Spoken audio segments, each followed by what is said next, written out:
O sabi dito mga kababayan sa balita ng Manila Times, experts warn against empty promise of bagong Pilipinas.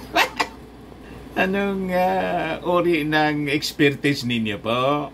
Parang expert kayo sa black propaganda at paninira sa ating gobyerno. Anong sinasabi ninyong empty promises ng bagong Pilipinas? Na napakarami na po na mga nagawa yung ating Pangulong BBM. Sa 2 years pa nga lang po, mga kababayan, sinurpas na ng ating Pangulong Bongbong Marcos yung mga achievements, yung mga nagawa. May nagawa rin, mga kababayan, pero malayo po. Yung bagong hari ngayon ng Fentanyl Kingdom, si Mau Diggs, kasi siya yung inappoint na administrator ni Pacquiao ng mga properties niya. Kasi po, inahabol na po ng FBI. Namumuro na po si Pastor Gibbs. Kaya pinasiguro na niya, ikaw na niya ang aking appointed administrator ng aking mga properties. Ang problema niyan yan, Mr. Maravillas, pag halimbawa hinabol din ng ICC. Ay itong si King Fentanyl, walang problema. May mga successor naman. Nandiyan naman po si Inday. Di i-appoint ng appointed administrator ng ng disappointed son. Itong si Inday, ay hindi pala, ilipat ni King Fentanyl sa kanyang anak na queen ng confidential fund. Ingawan niya, Mr. Maravillas, talagang, miss confidential fund. Yan ang bansag sa kanya Kasi grabe po yung galit. Inaway-away yung ating Speaker of the House dahil po sa pagtanggal ng confidential funds. Siya naman po yung nagsabi na I leave it to your wisdom. Yun pala, masama ang loob. You see? But before ko mga kababayan ibigay sa inyo yung full story ng mga balitang yan, click subscribe muna dito sa ating YouTube channel. And hit the notification bell para lagi po kayong updated sa mga kaganapan dito sa ating bansa. Like and share na rin po ninyo ng ating video. At wag na rin po ninyo na skip yung ating mga commercial ads para tuloy-tuloy lang ang pag-unlad ng bagong Pilipinas. Sa mga naganap ng malinis and spacious fitness gym, punta lang po kayo sa aming Colossal Fitness Gym. We also offer Grab Car Rental with our brand new 2023 model ng Toyota Innova. We also accept booking for those who are planning to travel via PAL, Cebu Pacific and other airline companies, local and international, and bills payment for Meralco Bills, Aleco Bills, PLDT, etc. Kahit saan po kayo gusto na mag-travel, pwede na kayo magpa-online booking dito sa amin. Bumili ka ng plane na tickets, pati sa booking po sa sa mga hotels. May Paymaya kami rito, may bayad center na rin po. Ang Colossal Fitness Gym is located at 3rd floor Security Bank Building, Lanco Business Park, Legazpi City, Albay. For inquiries, look for Jeron Maravillas, contact number 0966-802-0949. Yan po yung aming Innova. Lagi ng matao sa amin po. Na-set up na rin po yung aming mga bagong gym equipments. May treadmill na rin po kami. Ito naman po yung bagong product naming binibenta online. iGlow Serum galing pong South Korea. Whitening po siya. Negosyo ng aking anak na architect entrepreneur Riz Maravillas. Sa mga inquiries ninyo, dumiretso na lang kayo sa kanyang messenger sa Facebook, Riz Maravillas.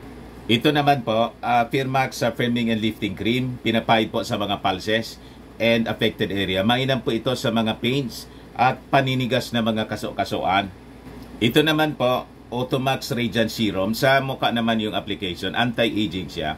You will look 10 years younger than your age. Sa mga cancer patients naman po, try ninyo itong Nengxia Red Mix Fruit Drink. Di man po siya gamot, food supplement siya. Kaya lang, gawa siya mga kababayan sa goji berry. Yung goji berry may anti-cancer properties. Yung mga inquiries ninyo po, dumiretso na lang kayo sa aming messenger sa Facebook para masagot namin agad. Ayos pa? Ayos na ayos, anya Mr. Maravillas. O, balik tayo dito sa paninirang puri na naman po nitong mga so-called experts. Experts kayo sa ano? Dapat yung mga eksperto natin, eksperto kayo sa pagtulong sa ating mga mamamayan Filipino para maiangat ang pamumuhay natin. Hindi yung expert kayo sa black propaganda. Di ba? Magbago na kayo. Bagong Pilipinas na. Empty promises daw. Bulag ba kayo? Di ninyo nakikita ang araw-araw na ginagawa ng ating Pangulong Bongbong Marcos?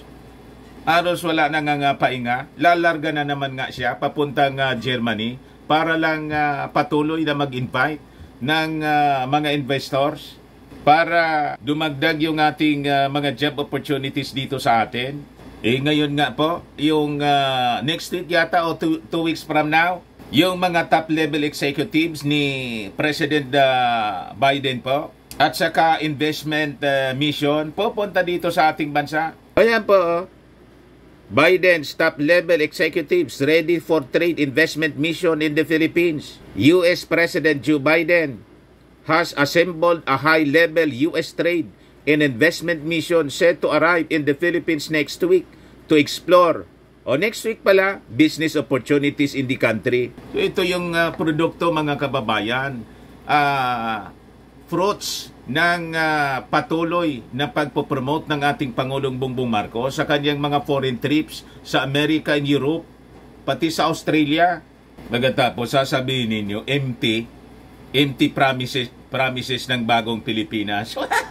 Sinong maniniwala sa inyo mga pinagsasabi? Ito ngayon yung laman ng balita mga kababayan dito sa Manila Times. Sabi rito, President Marcos Jr.'s bagong Pilipinas will remain an empty promise if he does not adhere to the rule of law and implement new policies that would change the lives of Filipinos, according to analysts on Saturday. Bagong Pilipinas, as contained under Memorandum Circular 24 Series of 2023, is based on Executive Order Number 14 Series of 2023 or the Philippine Development Plan 2023-2028 with the overarching theme of the administration's brand of governance and leadership that call for deep and fundamental transformations in all sectors of social and government. During a broadcast of the BBC World Questions Philippines program organized by British Broadcasting Corporations, World Service Radio aired on Saturday, Akbayan Citizens Action Party President Rafaela David said it remained to be seen whether or not there would be a new Philippines. Kaya naman niya Mr. Maravillas, Akbayan, anti-Marcos organization, party list, yung tinanong, ano man ang sasabihin yan, na dati ng anti-Marcos yan, yung partido po ni Hontiveros, na nag-iimbestiga po kay Pacquiao, pagkatapos si Pacquiao, tapos yung kanyang Fentanyl Kingdom po, ang itinuturo yung ating Pangulo. Wala mang kinalaman sa investigasyon po ni Risa Hontiveros sa Senado, ang ating Pangulong Bongbong Marcos. Pagkatapos, nandun sa Liwasang Bonifacio, sigaw-sigaw sila. Gusto nang iluklok si Inday. Ang itinuturo, mga kababayan, sa kinasadla kanilang problema, yung ating Pangulo, ang nagpapaimbestiga po sa inyo sa Senado, anti-Marcos. Ito nga ang pinagsasabi, lahat negative. Akbayan. So anong kinalaman ng ating Pangulo? Bakit nadamay at nasisi ninyo? Ito nga sinisiraan yung ating Pangulo. So sabi rito, there are still human rights violations. The economy is still recovering and are still seeing record high numbers of inflation. This government needs to show us the new programs and the new policies that would change the lives of ordinary Filipinos. Kala ninyo kung sino kayo. Kayo kumandidato kayong Pangulo. Sige nga, ba't hindi kayo ang mismong gumawa? Lahat lang kayo puna, wala man kayong magandang recommendations. So ano ang contributions ng inyong partido Akbayan para umunlad yung ating bansa? Panoon pa kayo ng tatay ni President Bongbong Marcos nakikipaglaban More than 30 years na kayo in existence. O di ba? Ano naman ang nagawa ninyo para umunlad ang buhay ng mga Filipino? Sa kayong human rights violations, lahat ng bansa sa mundo may human rights violations. Alin mang bansa ang walang ganyan? Di ba? Mabuti nga yung ating Pangulong Bongbong Marcos aktibo para protektahan yung rights ng ating mga mamamayan. Kaya tingnan ninyo, yung mga former rebels, nagsipagsuko na, lalo na yung mga secessionists doon sa Mindanao, kahit yung mga communist rebels. Kaya nga umina na ngayon. Bakit?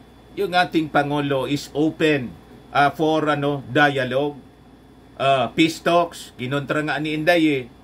At yung efforts ng ating Pangulo para iangat yung buhay ng ating mga mamamayan through investments. Nagkakabunga na nga po. Tingnan ninyo ito. Biden's top-level executives ready for trade investment mission in the Philippines. Ito pa. Philippine officials promoted investment on green metals processing during PBBM Australia visit. Ilan yung na-secure mga kababayan na business agreements? Ayan 12 business agreements amounting to 1.53 billion US dollars or 86 billion pesos, covering diverse sectors such as renewable energy, clean energy, and recycling solutions, housing, IT-BPM, infrastructure, medical services, and digital health services.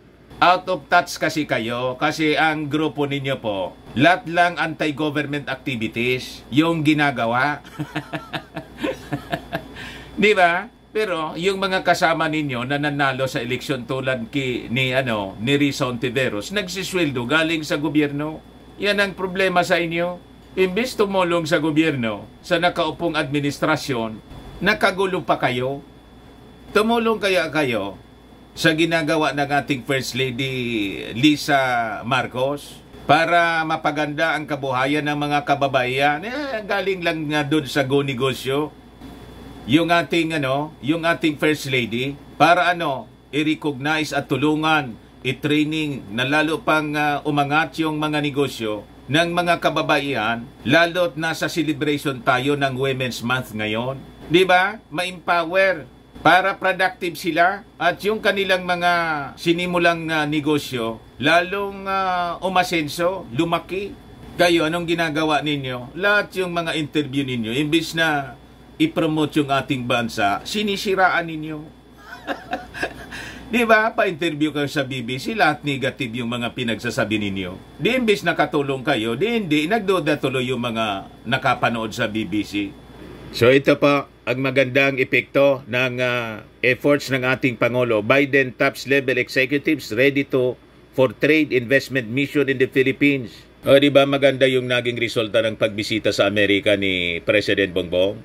Leading the mission on March 11 to 12 is Gina Raimondo, Secretary of the U.S. Department of Commerce. According to White House, other key figures included in the Philippine Presidential Trade and Investment Mission delegations are. Yan po, ang dami O di ba? Hindi ko na isa-isa, basahin na lang po ninyo. Ang daming mga big-time businesses sa Amerika po. Mga officials ng mga big-time businesses sa Amerika nakita ninyo, mga kababayan? Di ba nakakatawa ang ganitong mga developments pa? Sabi dyan, we look forward to seeing more of this partnership materialize in the months ahead, especially with the visit of the high-level U.S. Presidential Trade and Investment Mission in March next year. And we are also co-hosting the 2024 Indo-Pacific Business Forum. Sabi po ng ating Pangulong Bongbong.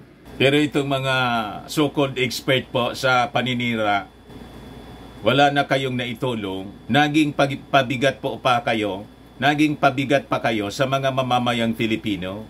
Ang pagtuunan ninyo po ng pansin, yung contribution ninyo, ano yung maiko-contribute ninyo sa pag-unlad ng ating bansa, hindi yung paninirang puri. Mga negativities yung mga pinaglalabas ninyo. Kung totoong may pagmamahal kayo sa ating mamamayang Filipino at ating bansa, kailangan irespeto ninyo yung mga leaders na pinili na mag-lead sa ating bayan. At ang nanalong Pangulo ay ating Pangulong BBM. Ang gusto kasi ninyo si Linlen.